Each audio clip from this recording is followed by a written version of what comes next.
kita ng buo, sinukli mo kulang-kulang. Sa pag-ibig ko sa'yo, hindi naman ako nagkulang. Pero bakit mo nagawa na ako'y ipagpalit sa isang mayaman na may suot na mamahalin na damit? Dahil ba ako'y mahirap at di mo ako pangarap, kaya sa isang kurap ay bigla ka naghanap. Para akong kahoy na iyong sinisibak, at iniwan mo ang puso ko na wasak-wasak. Tinanong kita kung mahal mo ko, sinagot mapaalam na. Tumali ko sabay alis, iniwan mo ko nag-iisa. Pero ayos lang kahit masakit ay aking tatanggapin. Ang paghihirap na ito ay mag-isa kong haharapin. Dahil nga mahal na mahal kita, simulat sa pool pa lamang ang awitin na ito. Pakinggan mo ang nilalaman, naaalala ko pa nun, nung tayo'y magkasabay. Masaya tayo noon at maghahawak ating kamay.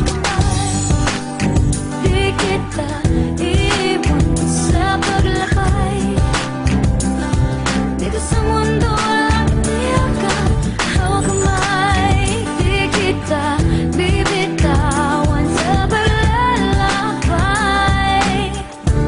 Sa mundo ng Bakit ganito ang nangyari sa ating relasyon? Ngayon tuloy nahihirapan, walang inspirasyon. Marami din nagbago nung nawala ang ating panahon. Paano ko to sisimulan? Hirap akong makapag-move on. Sa sobrang sakit, ang puso ko'y naging manhid.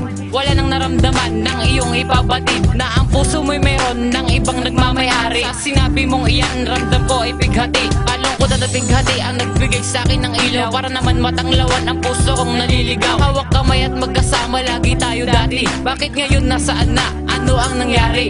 Pero okay lang ang galit ko, dito ko na lang ibubuhos. Araw-gabi na lang ang luha ko'y parang unos. Naghihikahos, pasensya na, nasaktan ako ng lubos. Istorya ng pag-ibig ko, dito na bang matatapos? di kita iwan sa paglakay.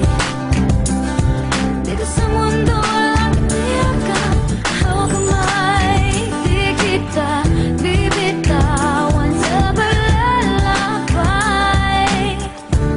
Sa mundo ng Iminulat ang mata, nagising na mag-isa, na hindi na mangyayari kahit na ipilit pa. Ang pagmamahalan, wala na ring patutunguhan. At ngayon alam ko na ito ang katotohanan, na hindi ka para sa akin, na parang isang dalangin, na hindi na mangyayari kahit na anong gawin. Kung mababalik ka man, ito'y di na maaari, pagkat sa puso kong ito meron na nagmamayari. At ngayon alam mo na ngayon limot ka na, dahil hindi na rin umaasa na magbabalik ka pa. Sa nakaraan natin dalawa, nasakit ang natamasa. Nung ikaw ay lumayo, tila nawala na ng pag-asa. Pero bago ang lahat, ang aking na makilala, ang babaeng dahilan kung bakit di ko maalala. Ang nadarama ko lang ay tangi lamang ligaya, siya lang ang dahilan bakit puso'y naging malaya.